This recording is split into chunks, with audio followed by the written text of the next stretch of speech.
Break બાદ હવે આગળ વાત કરીએ તો રાજ્યમાં થોડા દિવસ તાપમાન ઓછું થયા બાદ હવે ફરીથી ગરમી વધવાની શરૂઆત થઈ ગઈ છે। રાજ્યમાં થોડા દિવસ તાપમાન ઓછું રહ્યા બાદ હવે ફરીથી ગરમી વધવાની શરૂઆત થઈ ગઈ છે। રાજ્યમાં આગામી કેટલાક દિવસો સુધી વધુ ગરમીની આગાહી કરવામાં આવી છે। કેટલાક જિલ્લાઓમાં હીટ વેવનું એલર્ટ પણ કરવામાં આવ્યું છે। ઉત્તર ગુજરાતમાં પણ 4 જિલ્લામાં ગરમીને લઈને યલો એલર્ટની આગાહી કરવામાં આવી છે। અરવલ્લી જિલ્લાની વાત કરીએ તો અરવલ્લી જિલ્લામાં આજે ગરમીનો પારો 42 થી 43 ડિગ્રીએ પહોંચ્યો હતો।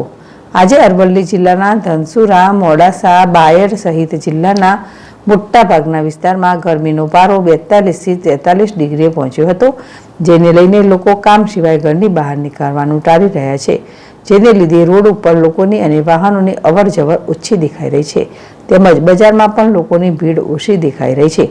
લોકો ઝાડ નીચે છાંયડામાં બેસીને ગરમીથી રાહત મેળવી રહ્યા છે।